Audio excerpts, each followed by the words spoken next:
What's up, guys? My name is Brendan, and today we're having a tricking stretching session. If you are tight and sore, one of the ways you can become loose, limber, and flexible is just by stretching.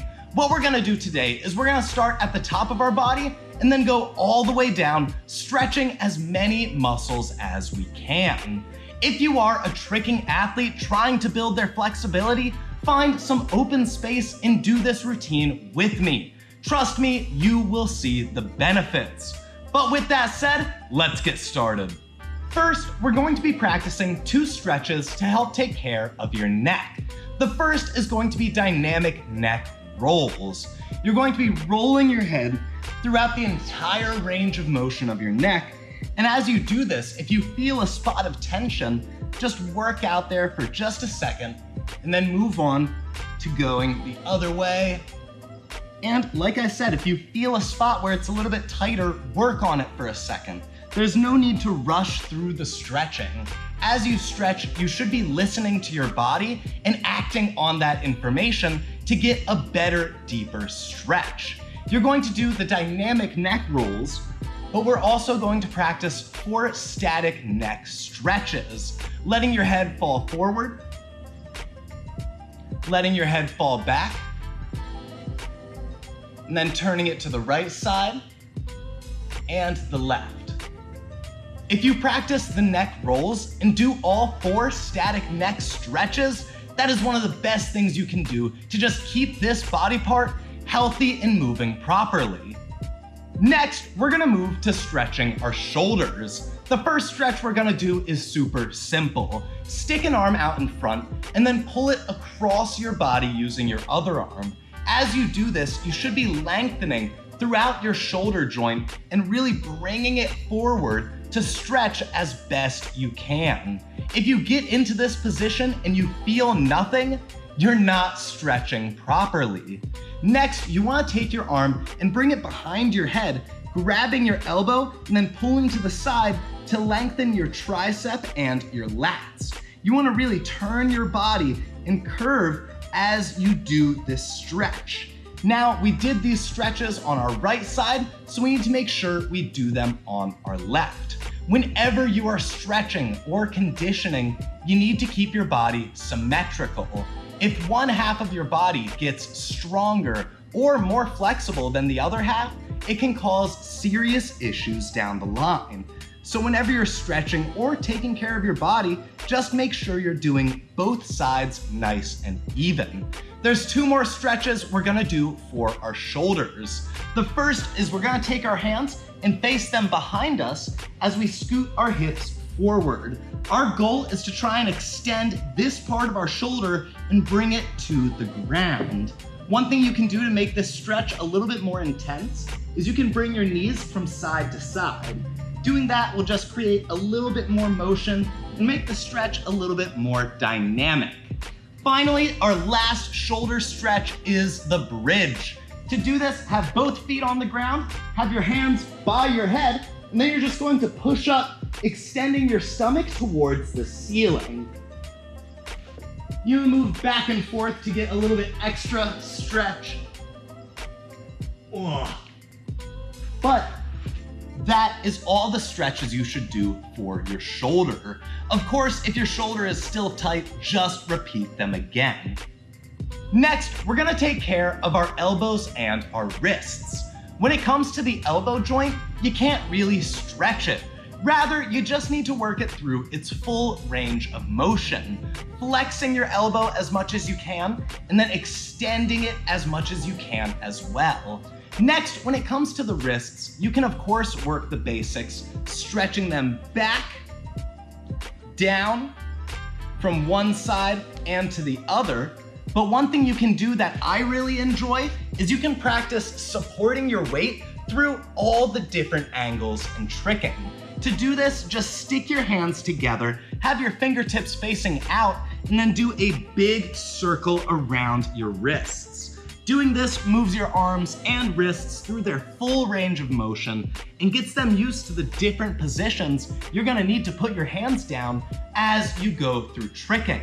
Now, if you stretch the back of your hands a ton, You should also stretch the front, placing the back of your hands on the ground and then leaning back.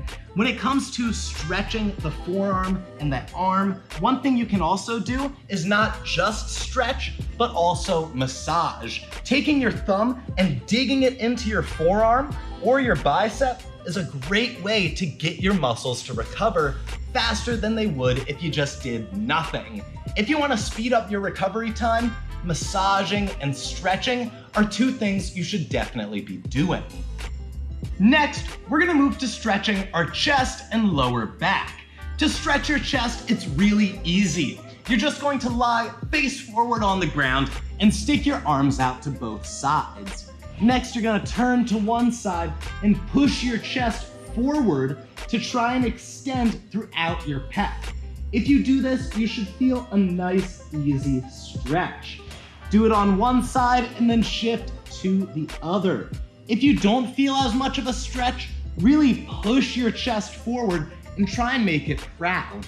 If you have a more proud chest, as you do this stretch, you should feel it a lot more, especially if you just keep a hollow chest. If I'm like this, I'm not gonna feel any stretch. I need to pull it back and push my chest forward if I want to be feeling it and getting the stretch I need to make my chest feel less sore and a little bit more flexible.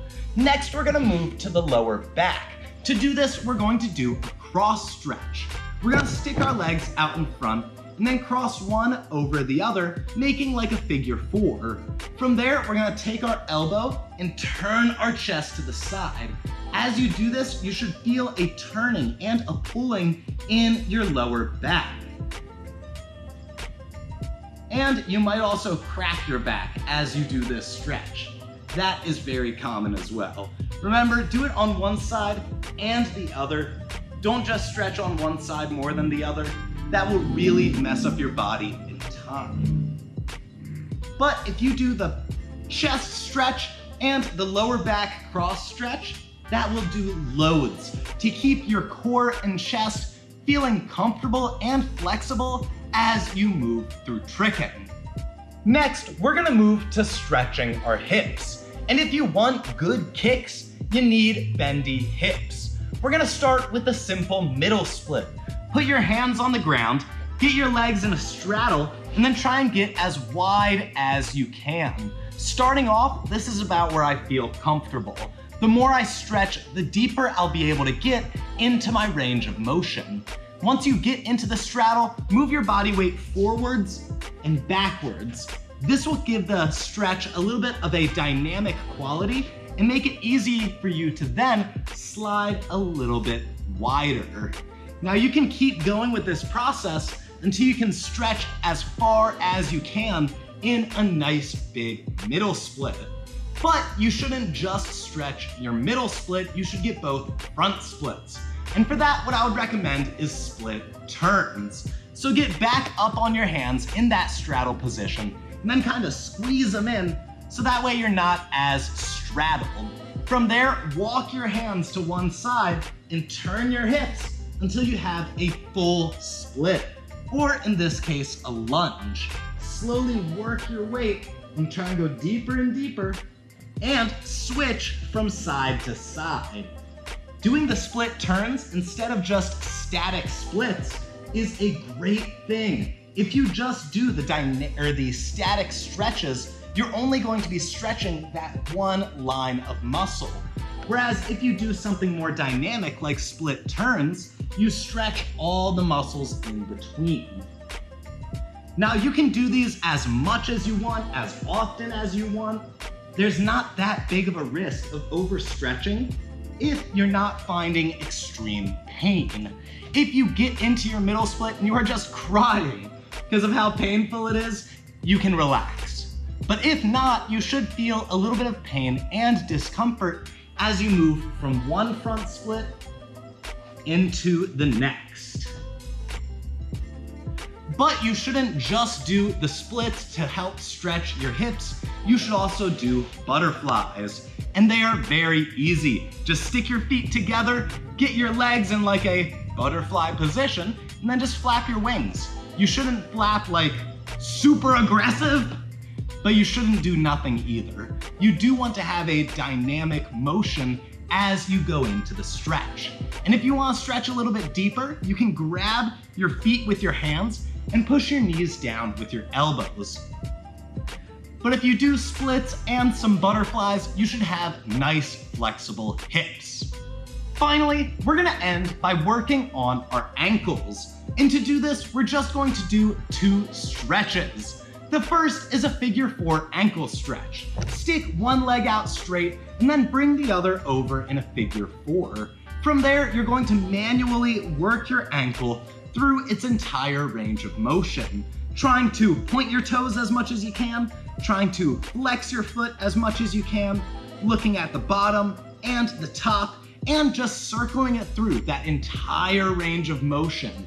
And you can get manual with it. You can kind of pull your ankle and almost shift it as you need it to move. Stretching should feel a little bit like work.